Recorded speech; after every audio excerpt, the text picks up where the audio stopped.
Assalamualaikum warahmatullahi wabarakatuh. Perkenalkan, nama saya Muhammad Halimi. Saya program studi pendidikan bahasa dan sastra Indonesia. Di sini saya akan menjelaskan materi saya yang berjudul aksara dan ejaan. Di sini kita mengenali bahasa merupakan sistem tanda bunyi yang digunakan oleh pemakainya untuk berkomunikasi dan untuk keperluan lain. Bahasa lisan artinya bunyi. Kalau bahasa tulis itu artinya tulisan. Nah, di sini ada perbedaan antara bahasa lisan dan bahasa tulis. Bahasa lisan merupakan hal primer, tidak bisa menembus waktu dan ruang, karena begitu diucapkan akan segera hilang dan tak berbekas. Tidak dapat memperoleh informasi dari masa lalu. Nah, kemudian dari bahasa tulis itu sendiri merupakan hal sekunder, bisa menembus waktu dan ruang karena dapat menyimpan lama sampai waktu yang tak terbatas, dapat memperoleh informasi dari masa lalu. Di sini ada tulisan, sistem tulisan, aksara. Kita ke aksara dulu. Aksara asal mula dan perkembangan aksara. Aksara dalam sistem bahasa, aksara dalam kehidupan sehari-hari. Asal mula dan perkembangan aksara. Masa praaksara. Di sini ada legenda negara India, Mesir, dan China. Legenda aksara di India, Dewa Ganesha mematahkan sebuah taringnya untuk digunakan sebagai alat untuk menulis kitab suci Veda. Kemudian Mesir, Dewa Thoth menciptakan tulisan untuk Raja Tamus.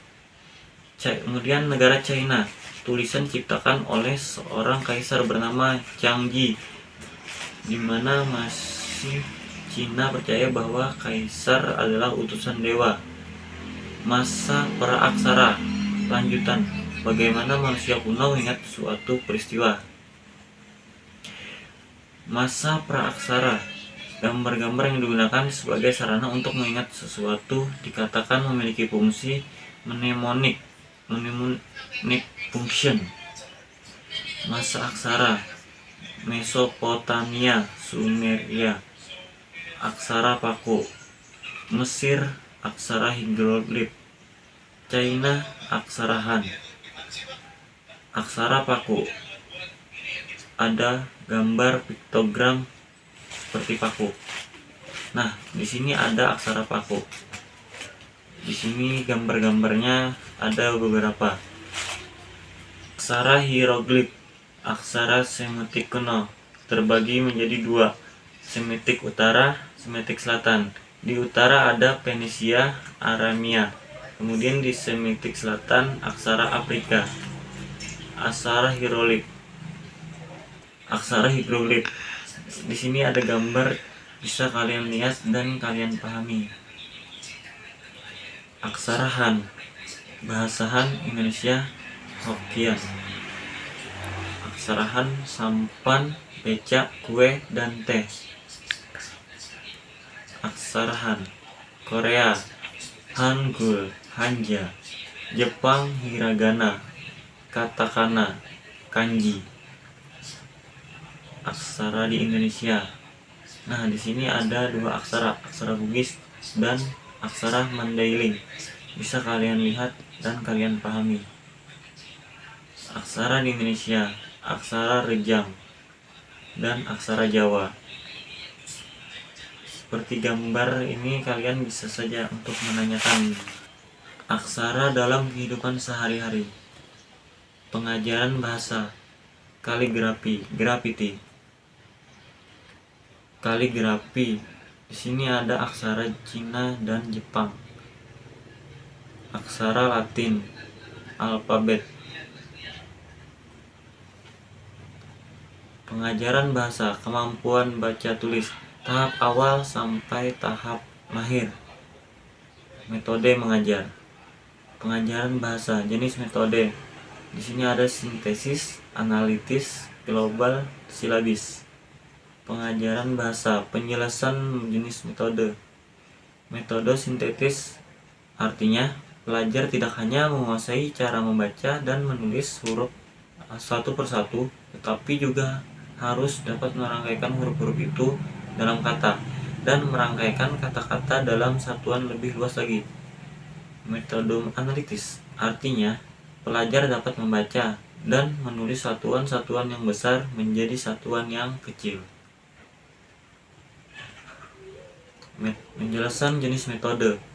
Di sini ada metode global. Artinya mengajarkan murid menguasai kata dan kalimat, tetapi tidak mengajarkan kata yang membentuk kalimat, suku kata yang membentuk kata, atau huruf yang membentuk kata. Metode silabis.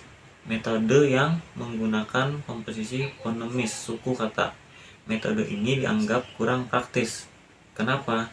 Karena komposisi fonemis suku kata bahasa Indonesia dan bahasa daerah sangatlah rumit, sehingga metode ini sangat jarang digunakan.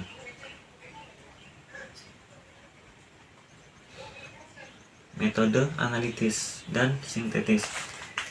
Pengenalan huruf, pengenalan suku kata, pengenalan kata, pengenalan kalimat, pengenalan kata, pengenalan suku kata, pengenalan huruf. Aksara dalam sistem bahasa. Jenis aksara, alfabetis, bahasa Indonesia dan bahasa Inggris, silabis bahasa Jawa dan bahasa Jepang, morfemis bahasa Mandarin. Aksara dalam sistem bahasa. Fonologi itu ada fonem, ada alofon. Grafologi, grafem, alograf. Morfologi, morfem, dan alomorf. Ejaan. Kaidah tulis menulis baku yang didasarkan pada penggambaran bunyi, di mana tidak hanya mengatur cara menulis huruf, tetapi juga cara menulis kata dan cara menggunakan tanda baca. Prinsip penyusunan ejaan. Ada kecermatan, kehematan, keluasan, kepraktisan. Prinsip penyusunan kata di sini ada kecermatan. Sistem ejaan tidak boleh mengandung kontradiksi. Bila suatu tanda sudah digunakan untuk melambangkan suatu fonem, maka tanda itu dipakai untuk fonem itu seterusnya.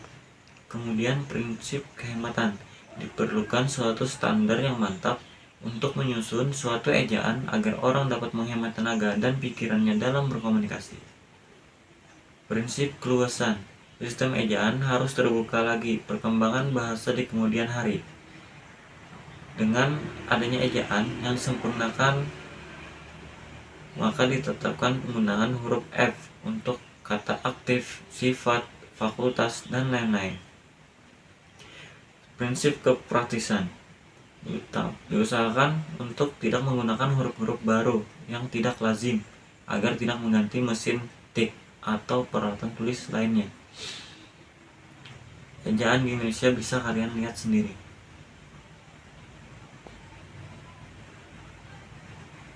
Ini ada beberapa ejaan. Apakah ada pertanyaan? Mungkin itu saja presentasi dari saya. Mohon maaf apabila salah hilap dan kurangnya mohon dimaafkan. Wassalamualaikum warahmatullahi wabarakatuh.